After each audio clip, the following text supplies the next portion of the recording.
నమస్తే welcome to our channel నేను మీ నరేష్ ఈరోజు మనతో పాటు విలక్షణ నటుడు బి పేర్రాజు గారు ఉన్నారు మాట్లాడదాం సార్ నమస్తే నమస్కారం అండి ఈ గృహలక్ష్మి సీరియల్కి సంబంధించి ప్రేమ్ క్యారెక్టర్ని ఎండ్ చేశారు ఎందుకు సార్ ఎందుకు వచ్చింది రీజన్ ఆ క్యారెక్టర్ని ముగించడానికి యాక్చువల్లీ అప్పుడు అతనికి 2-3 ఆఫర్లు వచ్చాయండి సినిమాలో హీరోగా ఓకే బికాజ్ అయితే ఈ knows Kannada and Kerala Malayalam language కూడా తెలుసు ఆయనకి అతను నేను చెయ్యను సార్ నేను ఇప్పుడు హీరోగా వస్తే వెళ్తారు కదా సార్ సీరియల్ కన్నా సినిమా ఒకరికొక క్రేజ్ అవును సో నేను చేస్తానంటే ఇంకా ఏమంటాం అయితే ఆ క్యారెక్టర్ త్రూ అవుట్ వెళ్తుంది నాతో పాటు వెళ్తుంది చాలా ఇంపార్టెంట్ క్యారెక్టర్ అతను చేస్తుంది కూడా సో ఏమంటారు అంటే సరే అప్పుడు రిప్లేస్ చేయవలసి వచ్చింది సార్ ఓకే ఆ పరిస్థితుల వల్ల అతను వెళ్ళిపోయాడు అలా చాలా రిప్లేస్ అయ్యాయి అనుకోండి ఎక్సెప్ట్ 3-4 నాలాటోళ్ళు తప్ప నేను అప్పుడు ప్రభాకర్ గారు చెప్పారు ఎన్ని నాకు వచ్చినా ఎన్ని సినిమా ఆఫర్లు వచ్చినా ఏం వచ్చినా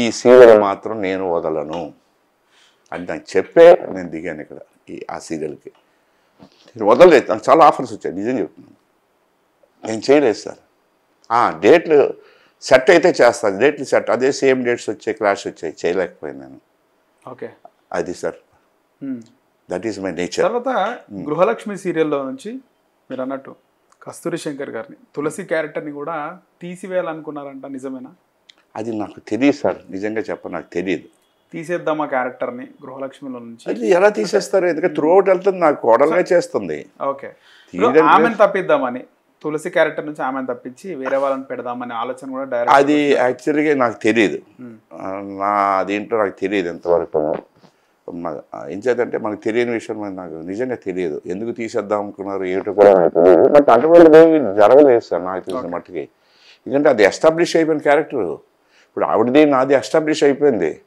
అలా రిప్లేస్ చేయలేరు వాళ్ళు ఇట్స్ నా అంత ఈజీ పని కాదు రిప్లేస్మెంట్ ఎప్పుడంటే ఏదో అయిపోయి పరిస్థితులు ఇంకేదో అయిపోతే అది తప్ప లేకపోతే జనరల్గా రిప్లేస్మెంట్ ఎక్కడ ఉండదు sir until and unless there are some problem ఏదైనా అవ్వచ్చు ఇంకేదో అవ్వచ్చు తప్ప అలాగా రిప్లేస్మెంట్ అంటూ జరగదు సార్ అంటే నాకు తెలిసిన మట్టుకి తెలుగుపై కన్నడ ప్రభావం చాలా ఉన్నట్టుగా అనిపిస్తుంది కన్నడ నుంచి చాలామంది ఫీమేల్ ఆర్టిస్టులను ఫీమేల్ లీడ్ రోల్స్ని చాలామంది కన్నడ వాళ్ళని తీసుకుంటున్నారు ఇండస్ట్రీలో అటు సినిమా ఇండస్ట్రీలో నార్త్ వాళ్ళ పెద్దరికం కానీ లేకపోతే పెత్తనం ఎక్కువైతే సీరియల్స్లో కన్నడ వాళ్ళది అవుతుంది ఎందుకు సార్ డైరెక్టర్లు కూడా బుల్లితెర డైరెక్టర్లు ప్రొడ్యూసర్లు ఈ విధంగా ఎందుకు చేస్తున్నారు అంటే సార్ ఇప్పుడు ఈ విషయం గురించి చాలా ప్రస్తావన వచ్చింది మా ఏజిఎం మీటింగ్లో కూడా యాన్యువల్ జర్నల్ టీవీలో కూడా చాలాసార్లు ప్రస్తావన వచ్చింది వాళ్ళు ఎందుకు తీసుకుంటున్నారంటే నాకు తెలియదు నిజంగా చెప్పాలంటే వాళ్ళ ఉద్దేశంలో వాళ్ళు కంఫర్టబుల్ ఏ టైంకైనా వస్తారు ఏ టైంకైనా వెళ్తారని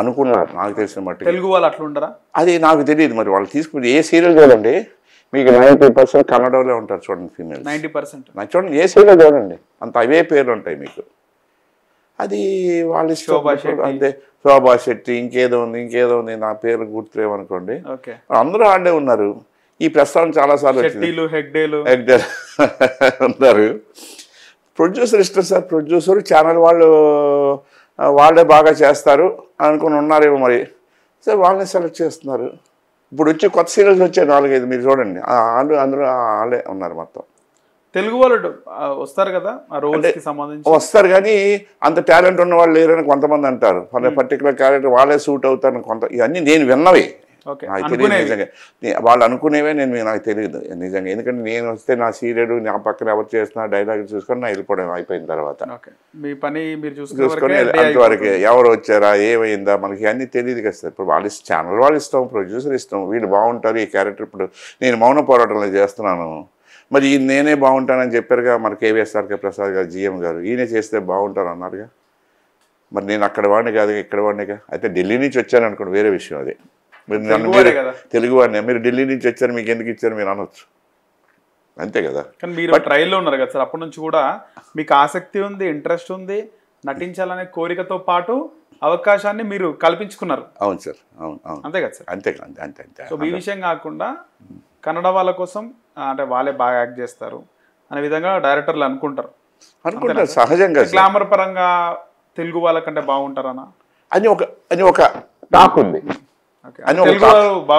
బాగుండరని కాదు వాళ్ళు తెల్లగా ఉంటారు బాగుంటారు అని వాళ్ళకు అది ఒక అది కూడా వినదు, ఫేసులు బాగా సెట్ అవుతాయి అని. ఇప్పుడు మా దాంట్లో గృహలక్ష్మి కూడా వేసింది కదా, నా మనవరాలుగా వేసింది తను అక్కడి నుంచి వచ్చిన అమ్మాయిగా. మరి మరి ఇక్కడ లేరా అంటే ఉన్నారు ఛానల్ వాళ్ళు సెట్ అయ్యి ఈ అమ్మాయి ఆ పేరాజు గారి మనవరాలుగా బాగుంటుంది, పొడుగ్గా ఉంది, హైట్లో ఉండి తెల్లగా ఉంటుంది తీసుకున్నారు. ఇప్పుడు లుక్ టెస్టులు చేస్తారు సార్, లుక్ టెస్టులు ఎవరు బాగుంటే వాళ్ళు తీసుకుంటారు. ఇక్కడ రికమెండేషన్లు ఏం పనికిరా, ఇది ఇండస్ట్రీ, మీకు తెలియదే కదా, బిజినెస్ ఇది.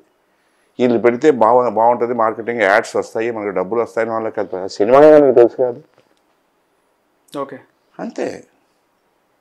కానీ చాలా వరకు అంటే నేను విన్న దానికి ఒకసారి చూస్తే సార్ సీరియల్స్లో కూడా, అంటే నేను కొన్ని విన్నాను, దాని ప్రకారం చూస్తే సీరియల్స్లో కూడా కొంతమంది అవకాశాలు ఇస్తారని, ఇప్పిస్తామని డబ్బులు తీసుకోవడము, డబ్బులు తీసుకొని అవకాశాలు ఇప్పించడము, ఇలాంటివి కూడా జరుగుతున్నాయి.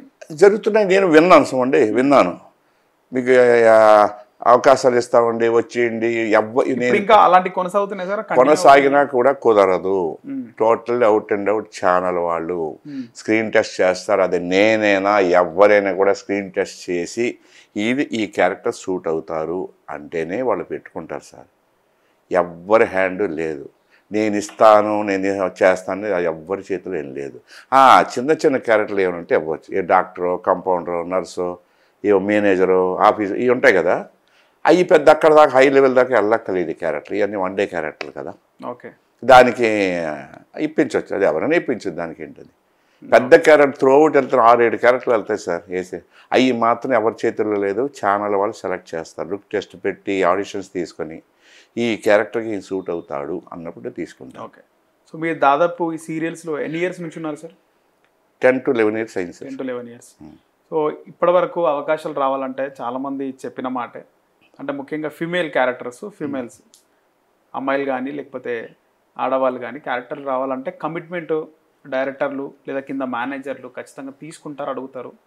అంటే అందరి విషయంలో కాదు, కాకపోతే కొందరి విషయంలో జరుగుతూ ఉంటుందండి. మీరు ఎప్పుడైనా విన్నారా? నేను వినలేదు సార్, నిజంగా నేను వినలేదు దాని గురించి. ఎందుకంటే నాకంత టైం ఉండదు, నేను వెళ్ళడం రావడం షూటింగ్ చేసుకోవడం మళ్ళీ వెళ్ళిపోవడం, నాకు ఇంకా ఏవో ఉంటాయి అన్నీ. సీరియల్ ఉంటేనే లేకపోతే లేకపోతే ఇంకా నాకు బ్యాంక్ పనులు ఏవో ఉంటాయి. ఎవరెవరో ఏదో మాట్లాడుతుంటారు, నాకు నిజంగా తెలియదు. డైరెక్టర్ డిపార్ట్మెంట్ వాళ్ళు, డైరెక్టర్స్ కొన్ని చోట్ల అది అనుకుంటుంటారు సార్, మనకు తెలియని దానికి మనం ఏం చెప్తాం చెప్పండి. నాకు దాని గురించి పెద్ద ఇది తెలియదు ఫ్రాంక్గా చెప్పేది. ఏవో ఈ ఛానల్స్లోని యూట్యూబ్లో ఏదో మాట్లాడితే చూడడమే తప్ప మనకి తెలియని దాని గురించి మనం ఏం చెప్తాం సార్ దాని గురించి. నాకు అవగాహన లేదు దాని గురించి. సో తెలుగు వాళ్ళకి ఫ్యూచర్ ఉండడం తక్కువ అంటారు సీరియల్స్లో? అలానేం లేదు, ఒక్కటి చెప్తాను సార్, నేను ఇక్కడ రాసి పెట్టాలి, ఇక్కడ రాసి పెడితే మన ఎవడూ ఏది ఆపలేడు. అది ఈరోజు నేను చెప్తున్నాను.